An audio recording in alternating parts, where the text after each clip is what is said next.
لیکن ہم نے ایک خاص پلاننگ سے عبادت گاہوں، پنچایتی نظام اور لوک ادب سے بچوں کو نفرت کرنا سکھایا ہے۔ اسی لیے تو ہم اس کے نتائج بھگت رہے ہیں۔ ہم جانتے ہیں کہ اس صورتحال کے پیچھے حکمران ٹولے کی نااہلی اور جمہوری نظام پر مسلط ایجنٹوکریسی ہے۔ ظلم، ناانصافی اور وسائل کی غیر منصفانہ تقسیم نے ہمارے معاشرے میں غیر رسمی تعلیم کو غیر مقبول بنایا ہوا ہے۔ مذکورہ وجوہات کے نتیجے میں بہت ساری رکاوٹیں آن کھڑی ہوئی ہیں، جن میں سے کچھ یہ ہیں۔ نمبر 1، بچے اسکول چھوڑنے کے بعد کسی بھی قسم کی تعلیم حاصل نہیں کرتے ہیں کہ بنیادی ضروریات کا حصول ہی ان کی زندگی کا مقصد ٹھہرتا ہے۔ حالانکہ یہ کام مدینے کی ریاست کے جھوٹے، نااہل اور بددیانت دعوے داروں یا اس سے قبل کے ہمارے حکمرانوں کے بنیادی فرائض میں شامل تھا کہ وہ عوام کی بنیادی ضروریات کو پورا کرتے۔ نمبر 2، بنیادی ضروریات کے حصول کی جدوجہد میں ادھوری رہ جانے والی تعلیم پر ہمیں کوئی شرمندگی محسوس نہیں ہوتی، بلکہ اس کے لیے ہمارے پاس گڑے گڑائے بہانے موجود ہوتے ہیں کہ بچے پالیے کہ تعلیم حاصل کریے۔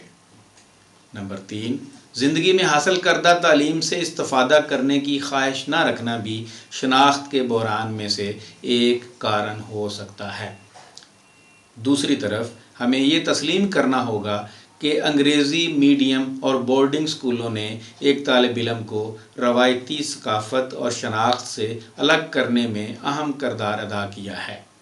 ان اسکولوں میں تعلیم حاصل کرنے کے بعد یہ بات عوام کے ذہنوں میں، یعنی ان طالب علموں کے ذہنوں میں راسخ کر دی جاتی ہے کہ جدید دور میں ثقافت اور روایات ہمارا ساتھ نہیں دے سکتے۔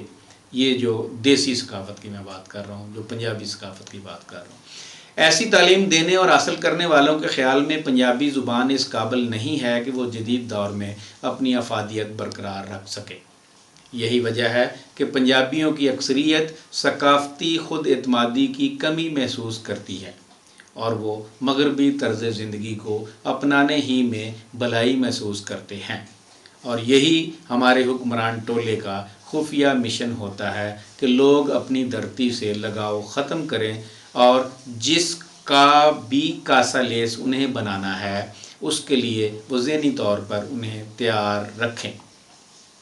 شاید اسی لیے جب کبھی عوام میں کوئی اجتماعی تحریک جنم لینے کے آثار نمایاں ہوتے ہیں تو حکمران ٹولہ عوام میں نسلی، گروہی، مذہبی، علاقائی اور نہ جانے کون کون سے تعصبات سرکاری اور غیر سرکاری میڈیا کے ذریعے پیدا کر دیتا ہے، جن کے باعث اجتماعیت کی تحریک کو نہ صرف نقصان پہنچتا ہے بلکہ عوام کے ذہنوں پر حکمران ٹولہ ایک اور طرح سے تسلط جما لیتا ہے، اور اگر کبھی عوام اس تعصب کے جانشے میں نہ آئیں تو ان پر تشدد کا حربہ ورتیا جانا ہے۔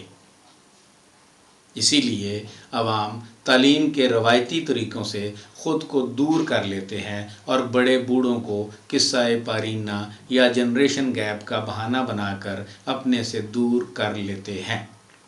سچ تو یہ ہے کہ انگریزی میڈیم اور بورڈنگ سکول عام طور پر تعلیم کے روایتی طریقوں اور غیر رسمی تعلیم سے خاص طور پر عام لوگوں کو یعنی بچوں کو اپنی شناخت سے الگ کرتے ہیں، جس کے باعث عوام کی اکثریت کے ذہنوں میں اپنی شناخت کے بارے میں شکوک و شبہات پیدا ہو جاتے ہیں۔ یوں ہم سمجھتے ہیں کہ ایسے بچوں کا معاشرے کی تعمیر میں کوئی کردار باقی نہیں رہتا، یعنی کہ ان کا تعلق ہی جب عوام سے نہیں ہوتا، دیسی لوگوں سے نہیں ہوتا، تو وہ کیا کردار ادا کریں گے؟ وہ صرف انہی کی خدمت کریں گے جن کا نصاب تعلیم انہوں نے پڑھا اور سیکھا ہوتا ہے۔ یہاں یہ امر بھی قابل ذکر ہے کہ غیر روایتی یا ولایتی ماحول میں پڑھنے کے باوجود بھی اگر وہ معاشرے کے لیے فائدہ مند نہیں ہو سکے تو پھر انہیں غیر پنجابی بنانے کا کیا فائدہ؟ یہ سب کچھ آپ ایک طرف رکھ دیں، اس کو آپ ہماری کم علمی کہہ لیں یا اسے کوئی اور نام دے لیں۔ جن معاشروں میں سائنسی تعلیم کی روایت ہے ان معاشروں کے طلباء دوسرے معاشروں کی نسبت سوچنے سمجھنے کی عادت زیادہ ہوتی ہے۔ سائنس کی تعلیم کے باعث ان طلباء میں ایمانداری سے سوچنے سمجھنے کی عادت پیدا ہوتی ہے، کیونکہ سائنسی طریقہ تعلیم میں ہر چیز تجربے کی بنیاد پر جانچی جاتی ہے، مگر ہمارے ہاں تو ایسا نہیں ہے۔ اس مسئلے کو دیکھنے کی ضرورت ہے کہ نئی ٹیکنالوجی کی آمد کے باعث ہم سے بطور قوم کیا بھول ہو گئی کہ ہم جدیدیت کا بھی بھرپور فائدہ نہیں اٹھا سکے۔ یعنی ہم ادھورے لوگ ہیں، نہ ہم اپنی روایت کو برقرار رکھ سکے اور نہ جدید بن سکے۔ تو یہ گڑبڑ ہو گیا، جدیدیت اور قدیمیت کا دونوں کا کوئی مکس ہی سامنے آیا ہوا ہے آج کل جو ہم دیکھ رہے ہیں۔ یہاں ایک سوال یہ بھی پیدا ہوتا ہے کہ روایتی ثقافت میں جدید علوم کی تعلیم کس طرح دی جائے؟ روایتی کلچر اور روایات کو نئی ٹیکنالوجیز اور ترقیوں کے ساتھ جوڑنے اور معاشرے کو ایک جدید معاشرہ بنانے کا کون سا طریقہ اپنایا جائے؟ یہ بھی ایک اہم سوال ہے۔ ایک اور سوال یہ بھی پیدا ہوتا ہے کہ جدید تعلیم کو پنجابی زبان میں کیسے ڈالا جائے؟ ہمارے خیال موجب اہم ذخیرہ الفاظ کی تکمیل کے لیے مقتدرہ قومی زبان کی طرز پر ادارے قائم کیے جائیں یا پہلے سے موجود اداروں کو مضبوط اور مربوط کیا جائے تاکہ ترقی کے ثمرات پنجابی زبان اور معاشرے کو پوری طرح سے فائدہ پہنچا سکیں۔ انگریزی اور بورڈنگ سکولوں اور دیگر استحصالی اداروں کے ذریعے روایتی کلچر کو ختم کرنے کا جو سلسلہ بلا روک ٹوک 70 سالوں سے جاری ہے، اس پر اب نظر رکھنے کی ضرورت ہے۔ یہاں یہ سوال بھی پیدا ہوتا ہے کہ روایتی اقدار اور ثقافتی عناصر جو آج بھی پنجابی معاشرے میں موجود ہیں، باوجود ان کی کوششوں کے ہمارے حکمران طبقے نے مکمل کوشش کی ہے کہ اس معاشرے سے جو بھی اچھی روایت ہے، جو بھی اچھی چیز ہے، اس کو دور پھینک دیا جائے، نکال پھینک جائے، لیکن وہ اس میں کامیاب نہیں ہو سکے مکمل طور پر۔ روایتی اقدار اور ثقافتی عناصر جو آج بھی پنجابی معاشرے میں موجود ہیں، تعلیمی مقاصد کے لیے کیسے استعمال ہو سکتے ہیں؟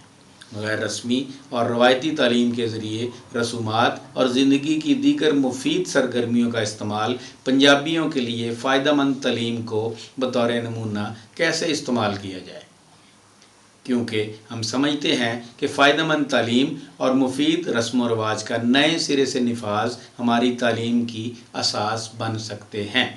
زبان کی تعلیم، خصوصاً پنجابی زبان کی تعلیم فائدہ مند تعلیم کا ایک اہم حصہ ہے، جبکہ پنجابی زبان کے ذریعے روایتی تعلیم ثقافتی تندرستی کو فروغ دینے میں مددگار ثابت ہو سکتی ہے۔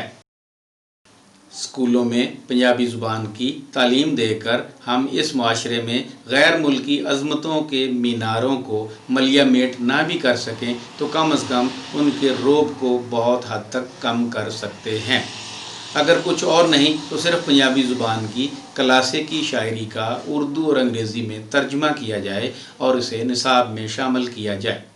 غیر رسمی اور روایتی تعلیم کے ذریعے ہم معاشرے میں شفا بخش چیزیں لا سکتے ہیں، کیونکہ اس طرح سے طلباء میں رسوم و رواج جو ہماری روایتی رسم و رواج ہیں سے آگاہی حاصل ہوگی۔ ایک اور بات، پنجابی زبان کے ان دانشوروں سے اپیل کرنے کی بھی ضرورت ہے جو اپنی کم مائیگی کی وجہ سے کونوں خدروں میں جا بیٹھے ہیں، حالانکہ یہی وہ لوگ ہیں جو زبان کو حقیقی طور پر جانتے ہیں اور ہماری رسم و رواج کو دوبارہ سے نئے ذرے سے زندہ کر سکتے ہیں۔ لہٰذا ہمیں پنجابی زبان کی تعلیم کو عام کرنے کے لیے دل جوڑ کر کام کرنا چاہیے، جس میں تعلیم یافتہ طبقے کے لیے کتابیں لکھنا اور عوامی سطح پر لوک کہانیاں اور لوک تحریریں لکھنا شامل ہے۔ ہمیں یہ بھی دھیان میں رکھنا چاہیے کہ پنجابی زبان کی ترقی کے لیے تعلیم کے فوائد کے لیے رسومات کے کھوئے ہوئے مشن کو دوبارہ متحرک کیا جانا چاہیے۔ یہ مشن ہے ماضی کی طرح لوک کہانیاں سنانا، جو ہماری غیر رسمی اور روایتی تعلیم کا لازمی جزو رہا ہے، اور اس کو موجودہ نصاب کا ایک حصہ بنانا دانشمندی ہوگی۔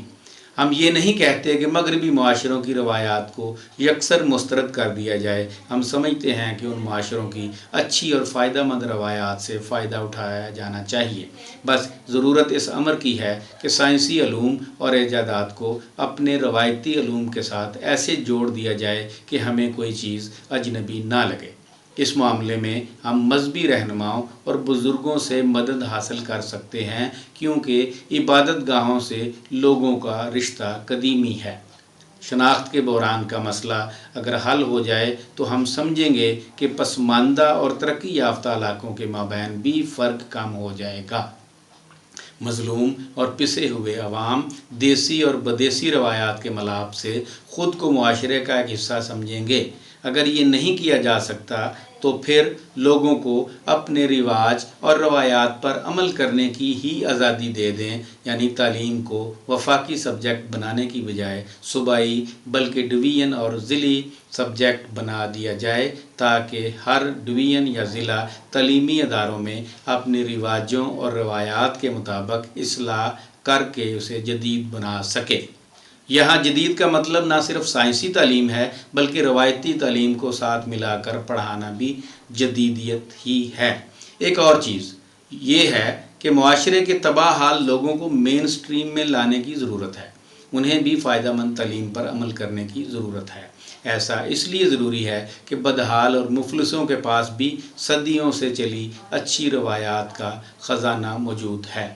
ایسے لوگوں کو روایتی تعلیم کے ساتھ ساتھ جدید تعلیم دے کر ہم ان کے ورثے اور ثقافت کو معاشرے کے ہم پلہ لا سکتے ہیں، تاکہ وہ لوگ بھی معاشرے کے کامیاب ممبر بن سکیں۔ انہیں بھی وہ تعلیم دینے کی ضرورت ہے کہ جو تعلیم ان کی شناخت کو بڑھا سکے اور وہ بھی جدید علم اور مہارت کے اصول سے دور نہ رہیں۔ آخر میں ایک ہی آپ سے استدعا ہے کہ عام نیکی کریں اور لوگوں کو عام نیکی کرنے کی ترغیب دیں۔ بہت شکریہ۔ والسلام۔